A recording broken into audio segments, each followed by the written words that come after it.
Road ప్రమాదం, నలుగురికి గాయాలు. సాధారణ యాక్సిడెంట్ గానే కనిపించింది. కానీ ప్రమాదానికి గురైన కారును పరిశీలించిన తర్వాత అసలు కథ బయటపడింది.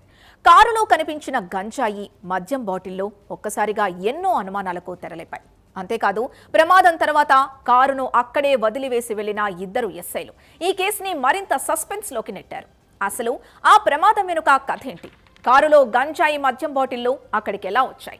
పోలీసుల కారులో బయటపడిన ఈ వ్యవహారం వెనుక అసలు నిజమేంటి? Let's watch.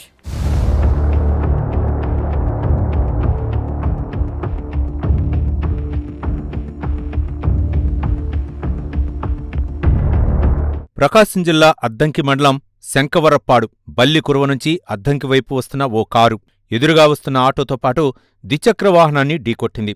క్షణాల్లో అక్కడ పరిస్థితి మారిపోయింది. ఆటోలో ప్రయాణిస్తున్న ముగ్గురికి తీవ్ర గాయాలయ్యాయి. ద్విచక్ర వాహనదారుడికి కూడా గాయాలయ్యాయి. క్షతగాతులు రోడ్డుపై బాధతో విలవిల్లాడుతున్న సమయంలో ప్రమాదానికి కారణమైన కారులో ఉన్న ఇద్దరు ఎస్ఐలు అక్కడ్నుంచి వెళ్లిపోయారు. దీంతో స్థానికులు అక్కడే వదిలివేసిన కారును పరిశీలించడంతో కథ మరో మలుపు తిరిగింది. కారులో మద్యం బాటిల్తో పాటు గంజాయి కనిపించడంతో ఒక్కసారిగా అనుమానాలు మొదలయ్యాయి. ప్రమాదం చేసిన కారు పోలీసు అధికారులతే కావడంతో అసలు ఈ వస్తువులు కారులో ఎందుకున్నాయన్న చర్చ మొదలైంది. సమాచారం అందుకున్న పోలీసులు ఘటనాస్థలానికి చేరుకున్నారు.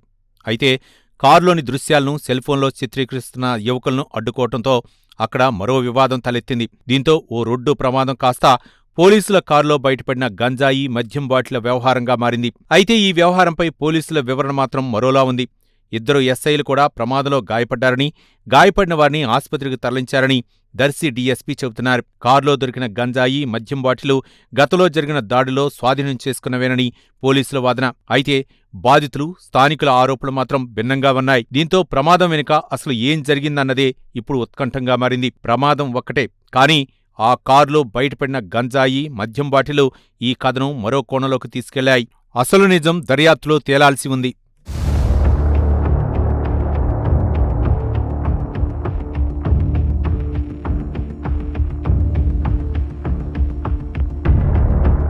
సుమారు 5 గంటలకి ధర్మవరం దాటారు. ధర్మవరం దాటిన తర్వాత వచ్చిందంటే ఒక వ్యక్తి రోడ్డు పక్కన 2 వీలర్ పెట్టుకొని ఉన్నాడు. 2 వీలర్ పెట్టుకొని పోలీసు మామూలు ప్రైవేట్ వెహికల్ వీళ్ళు ఉన్నారు కదా, వీళ్ళు చూసి గపక్కన ఏంటంటే ఏదో మోటార్ వేసేసి 2 వీలర్స్కి వెళ్ళిపోయారు. 2 వీలర్స్కి వెళ్ళిపోతే ఏం జరిగిందంటే ఆ తర్వాత ఏంటో వీళ్ళు ఎందుకు వెళ్ళిపోయాడని చెప్పి వచ్చేసి వీళ్ళు కారు దిగి ఆ మోటార్ చూస్తే ఆ మోటార్ వచ్చి కొంత గంజా పోతుంది. సుమారు ఎంత తూకం లేదు, 2 కేజీలు అని చెప్తున్నారు. అదేవిధంగా వచ్చిన ఒక ఫుల్ బాటిల్ ఒక ఇది ఉంది. ఈ 2 ఉన్నాయి. ఈ రెండింటిని కారులో వేసుకొని వీళ్ళు అదరాపదర ముందు పైకి చేయడం ఏం చేశారు. ఈ పోయే క్రమంలో ఏం జరిగిందంటే కొంత దూరం పోయిన మోటార్ వచ్చారు, స్పీడ్ వెళ్ళిపోతున్నాడు. కారు కూడా స్పీడ్ పెంచారు. పెంచేటప్పుడు అంటే ఎదురుగా ఒక గబక్కన ఏంటంటే ఒక మోటార్ బైక్ వచ్చింది. దాన్ని తప్పించిపోయి ఏం చేశారంటే వీళ్ళు ముందు పోతున్న ఆటో వెనక్కి గుద్దారు. ఆటో కట్టలేదు. ఆటో నలుగురికి సింపుల్ ఇంజరీస్ తగిలాయి. ఈ ఎస్ఐలు ఇద్దరు దిగి 108కి ఫోన్ చేసి తర్వాత ఏం జరిగిందంటే వీళ్ళని తీసుకొని హాస్పిటల్కి వెళ్ళారు. వెళ్ళి 108 కూడా ఫోన్ చేశారు, కార్లు పిలిపించారు. వీళ్ళు ఏదంటే హాస్పిటల్ తీసుకెళ్తున్నారో బాధ్యతాయుతంగా పోలీసు కాబట్టి యాక్సిడెంట్ జరిగిన వెంటనే ఏం చేయాలో తెలుసుకోవటం వల్ల ప్రాణాలు ముఖ్యం కాబట్టి కారులో వదిలేసేసి వీళ్ళు వెళ్ళిపోయారు. ఓ ప్రమాదం, నలుగురికి గాయాలు.